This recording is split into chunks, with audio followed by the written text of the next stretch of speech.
Investment is the heartbeat of advancement. It allows your economic prosperity to reach the full peak of its optimization. And in Detroit, the Detroit Regional Chamber plays an integral role in making sure that its business community runs like a well-oiled machine. The Detroit Regional Chamber has been serving as a pillar and strength of economic growth and diversification in the Motor City for over 100 years. Its mission is carried out by creating a business-friendly climate for its members, leading to a robust economic strategy, convening Michigan's most influential audience at the nationally unique Mackinac Policy Conference. Chris Moyer is the Senior Director of Communications for the Chamber, and he joined me this week to have an in-depth discussion on how Detroit's business community will get its economic groove back following COVID. I'm Kevin McShann. Let's have this conversation.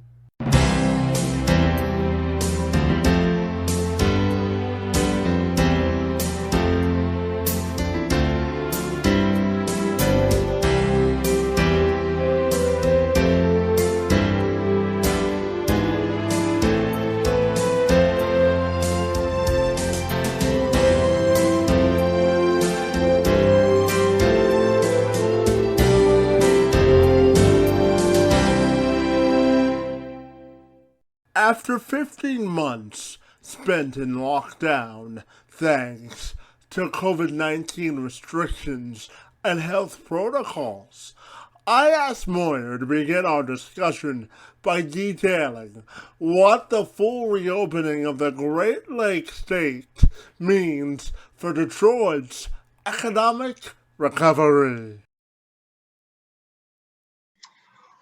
Well, everyone here in Detroit and throughout Michigan is excited about the acceleration of Michigan's reopening over the past few months. And that is certainly great news for businesses throughout the Detroit region and our state.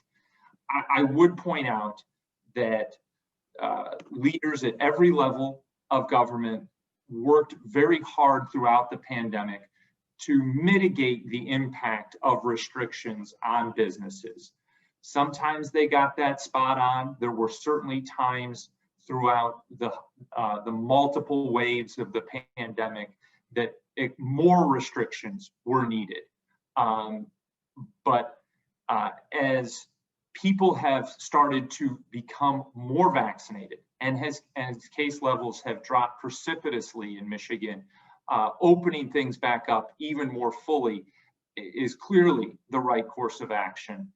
And with millions of Michiganders receiving the vaccine, it is critical for our recovery that even more people go out and get their shot so that we can sustain this economic momentum. And I'll go ahead, sorry. Well, I'll just say this to wrap that up. Businesses and business leaders recognize that if we truly want a long-term, robust recovery, we need to keep COVID-19 under control. And that will be challenging with new variants like Delta spreading, and which the CDC has just said has become the dominant variant in the United States.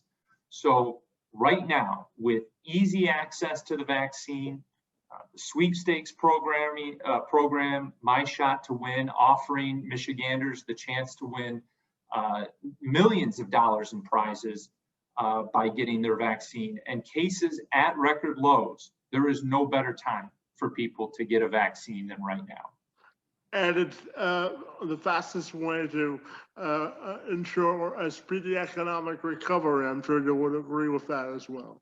We 100% agree with that.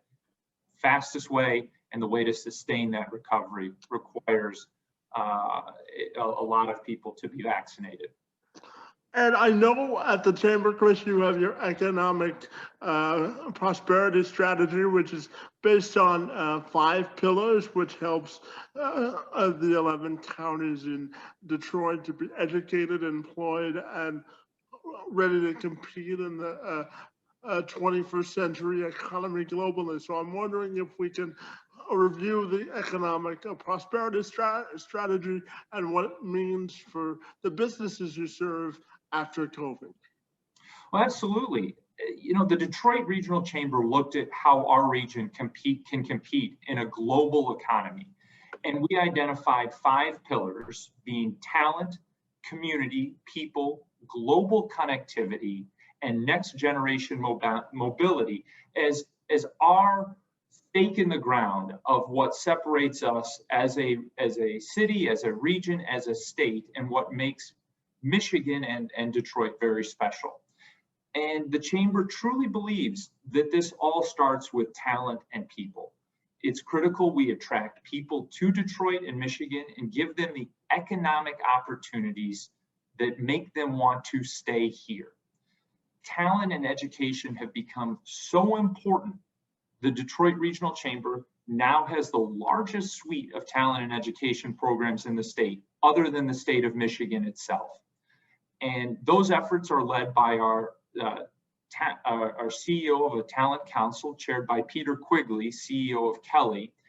And our programs range from Detroit Drives Degrees to the Detroit Promise to the Detroit Reconnect and others. All of this focuses on the idea that our North Star is achieving 60% of adults in our region having either a 2-year, 4-year, or high-skilled certificate degree by 2030.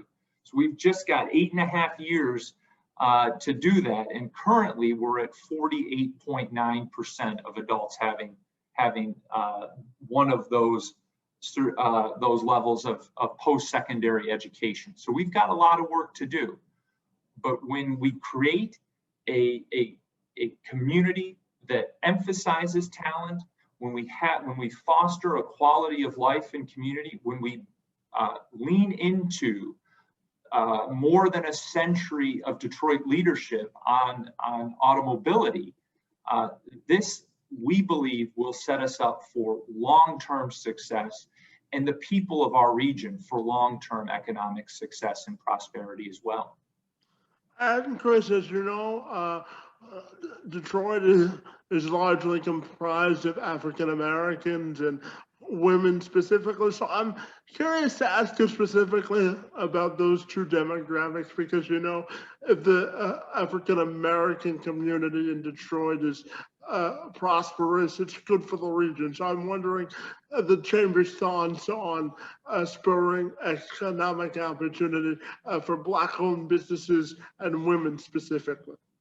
Well, those two issues are linked, because so many Black-owned businesses are Black women-owned businesses as well. But I do want to for the start of this, to separate that momentarily before bringing it all back together. And just as I was talking about our 5-pillar strategy for economic prosperity, the ideal Detroit region is an equal and fair community where all people have the opportunity, resources, and tools needed to achieve their potential and to lead that healthy, fulfilling lives with rewarding work. One of Detroit's strongest competitive advantages is our diversity. We have people from all over the globe here, but more specifically, Detroit is one of the largest majority Black cities in the United States.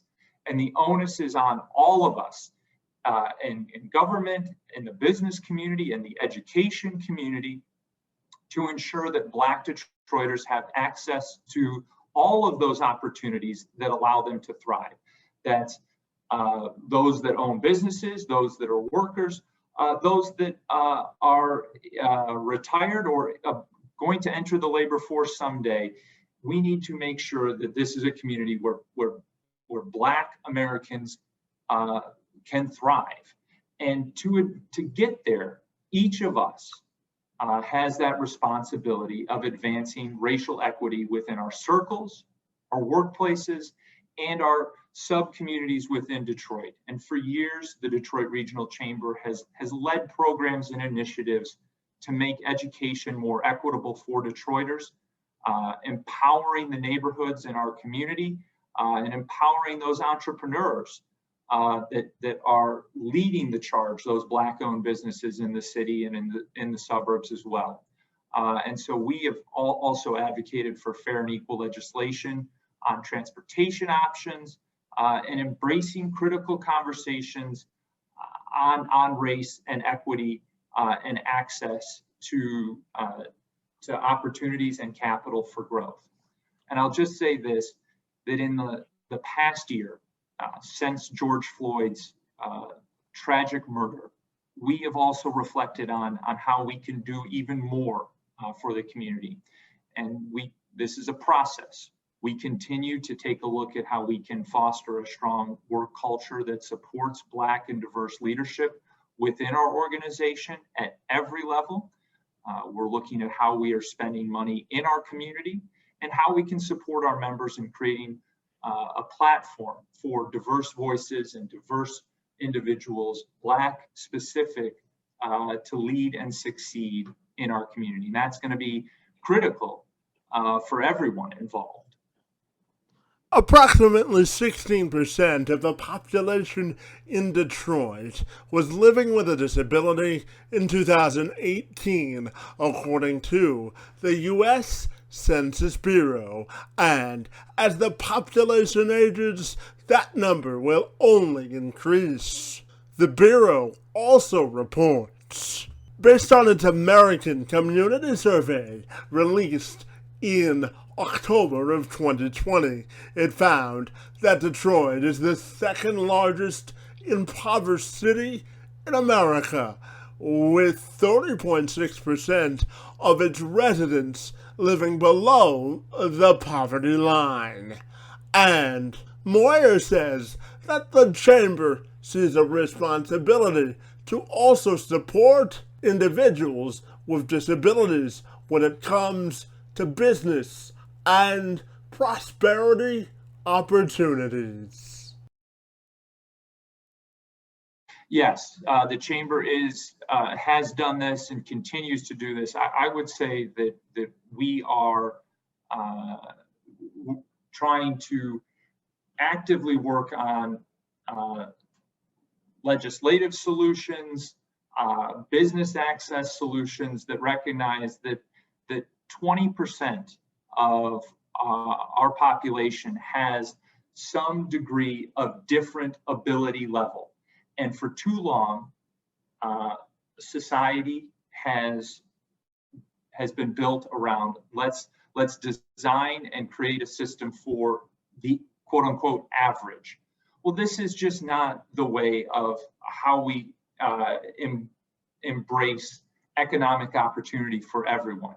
We need to have design thinking solutions in the Metro Detroit region, in Michigan, and at the Chamber that support people of all different abilities. And when you have that concept of universal design and universal access, what is going to happen is that more opportunities, more economic growth, and more prosperity will filter into the region, because it will unleash the power of all kinds of individuals who have different abilities than each other, and that's going to be a profoundly positive thing for everyone involved.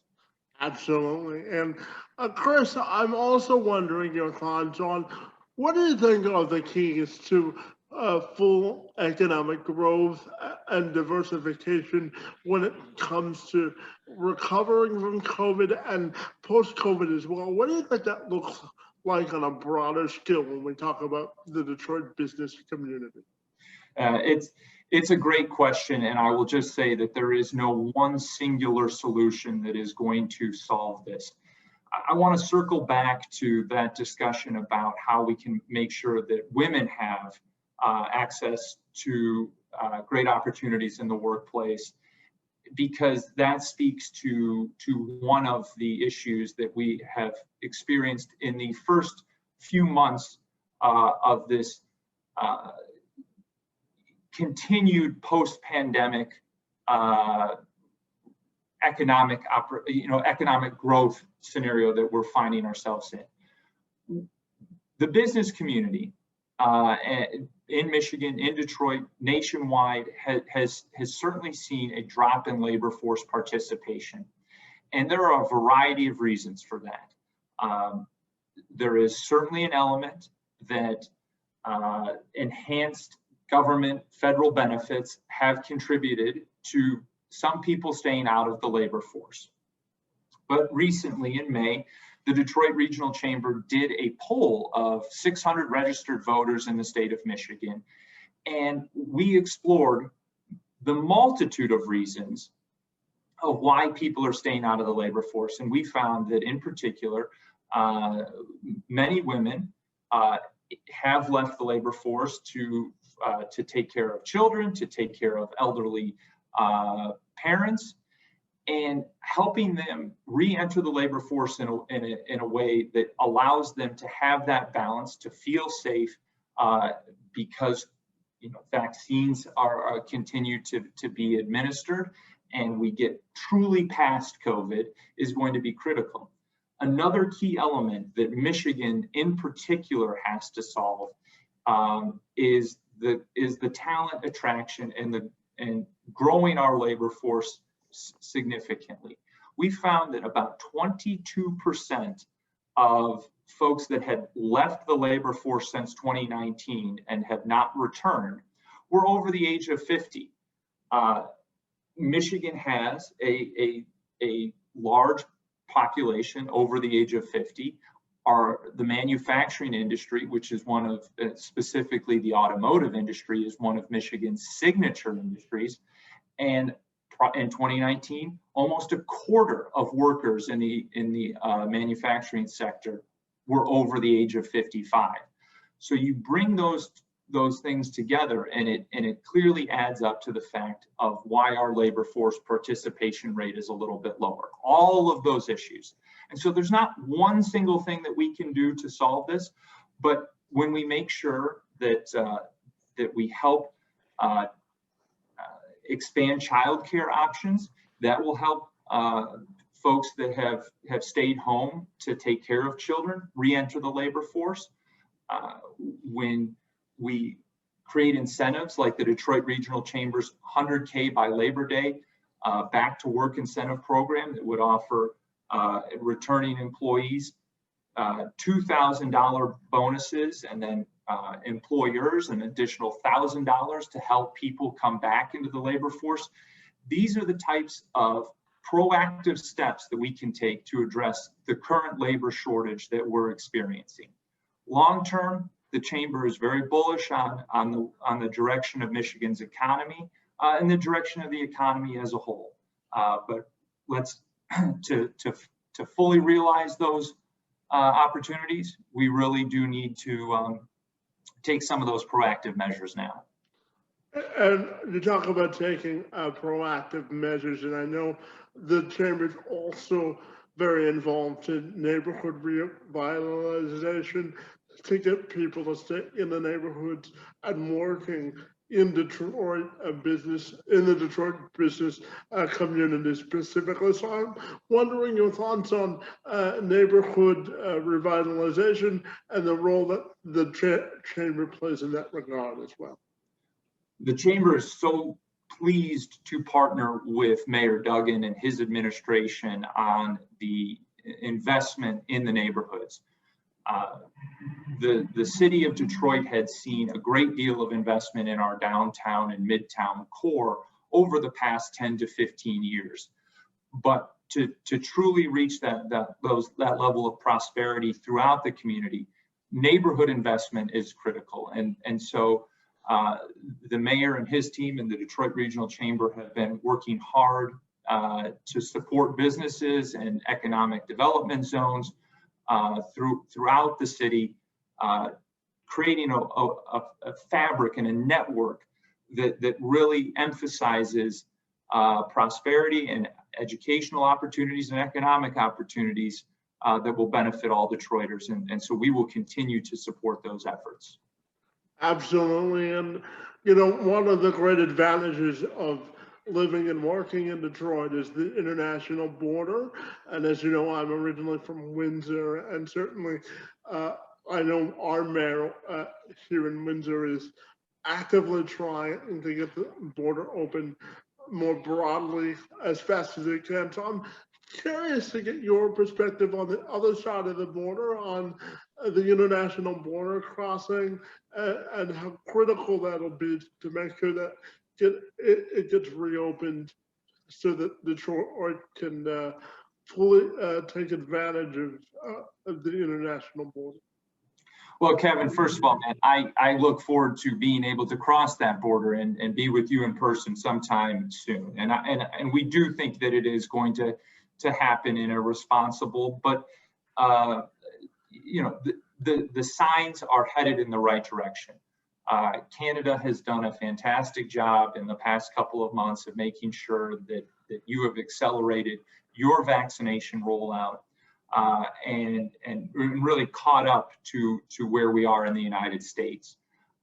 So that's a positive step and something that will ultimately lead to that return to cross-border travel.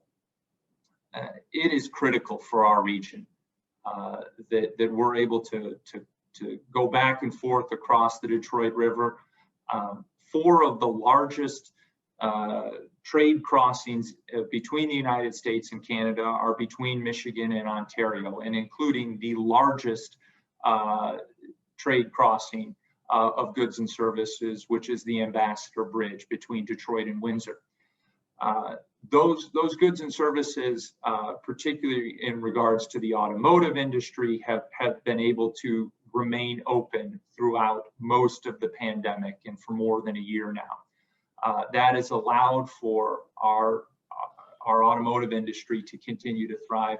But as you said, one of the best advantages of living on the border is being able to freely move back and forth and share common experiences with our Canadian brothers and sisters. So we look forward to continuing to foster those good relationships with Windsor Essex, and with Ontario, and look forward to being together in person sometime soon.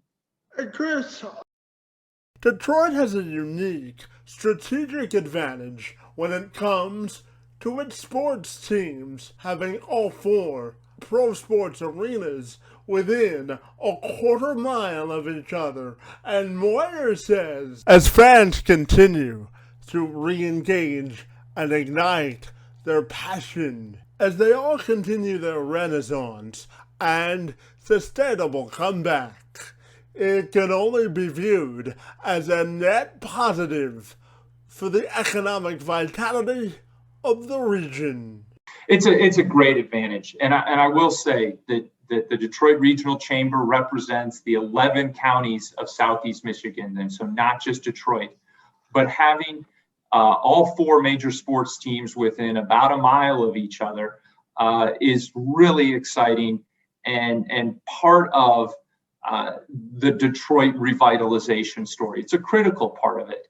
And as you so eloquently put it, the product on the field, on the court, on the ice rink is hopefully heading in the right direction. We've had a few down years, but we're really excited. The Detroit Pistons just got the number 1 draft pick in the upcoming NBA draft.